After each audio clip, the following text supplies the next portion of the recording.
আজকে আমার আলোচনার বিষয় অতিরিক্ত যৌন অপব্যবহারের কারণে যৌন অক্ষমতায় কার্যকারী দুটি হোমিওপ্যাথি ঔষধ।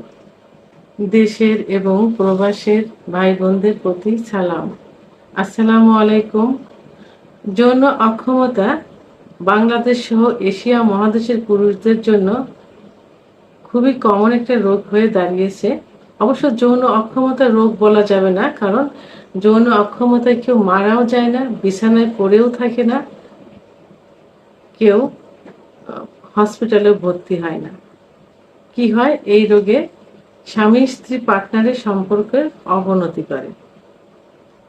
তো রোগীদের কমন একটা কথা থাকে যে, ম্যাডাম, অতীতে যৌবনের শুরুতে এত পরিমাণ যৌবনের অপচয় করেছি যে এখন পুরাপুরি যৌন অক্ষমতায় ভুগছি। এটা কাউকে বলতেও পারি না, বিশ্বস্ত কাউকে পাই না। তা আপনার ভিডিওগুলো দেখে ভাবলাম যে ম্যাডামের কাছে বলা যায়।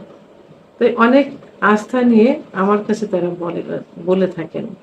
তো তাদের অভিযোগ যে যখন প্রথম তাদের যৌবন শুরু হয়েছে তখন তারা অতিরিক্ত হস্তমৈথুন করেছে, অতিরিক্ত বিছানায় ঘর্ষণ দিয়ে বীর্যপাত করেছে, সমকামিতা করেছে, স্বপ্নদোষ হয়েছে এবং অতিরিক্ত যৌন মিলনও করেছে, যে কারণে তাদের শুরুর থেকে শেষ, অর্থাৎ যৌন অক্ষমতায় ভুগতে ভুগতে এখন তারা একেবারে শেষ হয়ে গেছে। যৌবনে কিছু পুরুষের অভিযোগ থাকে যে আমাদের যখন একটু বয়স হয়েছে তখন আমরা ব্যবসার কাজেই হোক, চাকরির কাজেই হোক, পড়াশোনার কারণে হোক বাইরে থেকেছি, তখন অতিরিক্ত যৌন মিলন করেছি, বিভিন্ন যৌবনের তাড়নায় বিভিন্নভাবে যৌন অপকর্ম করেছি, যৌন অত্যাচার করেছি, বন্ধুরা একই হলে থেকেছি কি একসঙ্গে থেকেছি, সমকামিতা করেছি,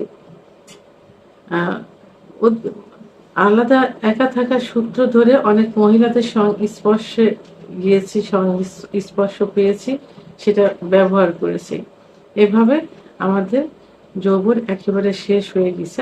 আমরা স্ত্রীকে, পার্টনারকে আর কিছুই দিতে পারছি না। তো আমি আজকে এইসব পুরুষ ভাইদের উদ্দেশ্যে কিছু কথা বলবো, কারণ এদের যৌবনটা শেষ হওয়ার পিছনে অনেক অনেক অনেক ঘটনা থাকে, যেগুলো আমি এই ডাক্তারের লাইফে এসে আমি অনেক কিছু বুঝতে পেরেছি, জানতে পেরেছি, যেগুলো কাউকে তারা বলতে পারে না। যেমন কিছু কিছু পুরুষ থাকে যে, এবং কিছু কিছু ছেলে আছে যারা এখনো বিয়ে করেনি, তাদের যৌন অক্ষমতার পিছনে তারা দায়ী করে তাদের বিদেশগামী চাচা, ভাই, এদের ওয়াইফকে। বাবা মা বিশ্বাস করে তাদের ওয়াইফের কাছে তাদের ওকে রেখে দেয়। ছোট থাকে তখন, চাচির কাছে, ভাবির কাছে পড়াশোনা করছে, পড়াশোনা করাছে, রাত্রি চাচি ভাবি একা থাকে এই সূত্র ধরে। তো এখানে তাদেরকে এমন ভাবে ব্যবহার করা হয় যে তারা পুরো শেষ হয়ে গেছে। এখন তারা বাবা মার কাছে বলতে পারছে না, তারা রিকোয়েস্ট করে যে ম্যাডাম এই বিষয়ে আপনারা একটা ভিডিও করেন, যাতে আমার মতো যে গার্জিয়ানরা, বাংলাদেশের সব গার্জিয়ানরা যেন সচেতন হয়, কারণ তারা যৌবনের অপব্যবহার শিকার। আবার যারা দেশের বাইরে যায়, তারা অনেকে জানে কিনা জানি না যে তারা যেখানে মানে পার্সোনাল ভাবে যে বাসায় থাকে, হাউস কিপার বা হাউস ড্রাইভার যে যারাই থাকে, তারা কিন্তু অত্যন্ত ভাবে যৌন মিলনের মানে সম্মুখীন হয়। তারা তাদের যে মালিক থাকে, মালিকের ওয়াইফ, মালিকের মেয়ে, তাদের ইসে এমন ভাবে আবদ্ধ হয়ে যায় সেখানে তারা সরতে পারে না। দিনে রাত্রে তারা অধিকাংশ সময় যৌন মিলনে আবদ্ধ থাকে, এবং তারা তাদের বিভিন্নভাবে বিভিন্ন মেডিসিন, বিভিন্ন ইনজেকশন, বিভিন্ন খাবার খায়ে তাদেরকে অপব্যবহার করে যাচ্ছে। তো এই পুরুষ তারা সহ্য করতে পারে না, কিন্তু তাদের আর কিছুই থাকে না, তারা বাড়ি আসতে পারে না, নিজস্ব কোনো সত্তা থাকে না। তো এরা পুরোপুরি যৌন অক্ষমতায় ভুগছে। তো এই যে আমি যেটা এখন বলবো সেটা হলো যে যৌন অপব্যবহারের কারণে, অতিরিক্ত যৌন অপব্যবহারের কারণে যৌন অক্ষমতা। তো এইসব পুরুষের জন্য আজকে আমি দুইটা হোমিওপ্যাথি ওষুধের কথা বলবো, কিন্তু তার আগে আমি বলবো যারা এই যৌন অপব্যবহার করে আসছে তারা এই পথ থেকে সরে আসতে হবে। আমার এই ভিডিওটি যদি সবার কাছে এইভাবে পৌঁছায়, তাহলে আমি তাদের উদ্দেশ্যে বলবো, গার্জিয়ানের উদ্দেশ্যে বলবো, অন্তত ভবিষ্যতের কথা চিন্তা করে, স্ত্রীর কথা চিন্তা করে, বাচ্চাদের কথা চিন্তা করে, ভবিষ্যৎ বংশধরদের কথা চিন্তা করে এই পথ থেকে দূরে সরে আসতে হবে। কারণ আপনার দেখে আপনার সংসারে অশান্তি হবে, সেটা বাচ্চাদের প্রভাব পড়বে, আপনার বাচ্চার উপরের প্রভাব পড়বে। তো সব দিক মিলিয়ে সুখী সুন্দর একটা জীবন যাপন করার জন্য আপনারা এই পথ থেকে ফিরে আসেন।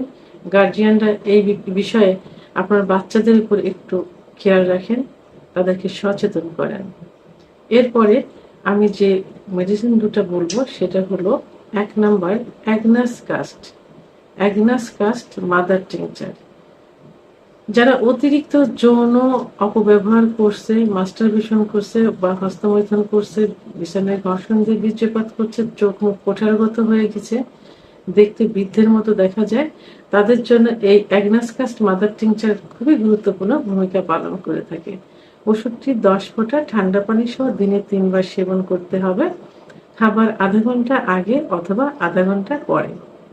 ওষুধটি 1 থেকে 3 মাস পর্যন্ত সেবন করা যেতে পারে। 2 নাম্বার যে ওষুধটি বলবো সেটা হলো tribulus ট্রেস্টিস mother tincture. Tribulus ট্রেস্টিস mother tincture যৌন অক্ষমতার দ্রুত বীর্যপাত রোধে খুবই কার্যকরী একটা মেডিসিন। যারা যৌন ক্ষমতা হারিয়ে ফেলেছে, যোনি স্পর্শ করা মাত্র বীর্যপাত হয়ে যাচ্ছে, ভিতরে প্রবেশ করানোর পর 2-1 বার সঞ্চালন করার পরে বীর্যপাত হয়ে যাচ্ছে, তাদের জন্য এই ওষুধটি খুবই গুরুত্বপূর্ণ ভূমিকা পালন করে থাকে। ওষুধটি সর্বশেষ সময় বৃদ্ধি করতে সাহায্য করে থাকে। ওষুধটি 10 ফোঁটা ঠান্ডা পানি সহ দিনে 3 বার সেবন করতে হবে, খাবার আধা ঘন্টা আগে অথবা আধা ঘন্টা পরে। ওষুধটি 1 থেকে 3 মাস পর্যন্ত সেবন করা যেতে পারে। আর আপনারা যখন ওষুধ দুটো কিনবেন, অবশ্যই জার্মানি ওষুধ কিনবেন, সিলগালা অবস্থায় কিনবেন, বিশ্বস্ত দোকান থেকে কিনবেন। কারণ হোমিওপ্যাথি ওষুধ দেখে চেনা যায় না যে এটা জার্মানি না দেশি। আর আমি আগেও বলেছি, এখনো বলছি, আবারও বলবো যে আপনারা যে ডাক্তারের চিকিৎসা নেবেন সেই ডাক্তার থেকে ওষুধ নেওয়ার চেষ্টা করবেন। কারণ ডাক্তার সর্বোচ্চ ভালো ওষুধ দিয়ে আপনাকে সুস্থ করার চেষ্টা করবেন, ডাক্তারের সম্মান বাড়ানোর জন্য হলেও। তো আমার ভিডিওটি সম্পর্কে যদি কোনো মতামত থেকে থাকে অবশ্যই কমেন্টসের মাধ্যমে জানাবেন। আর ভিডিওটি ভালো লাগলে লাইক, কমেন্ট, সাবস্ক্রাইব করে আমার সঙ্গে থাকুন। আল্লাহ হাফেজ।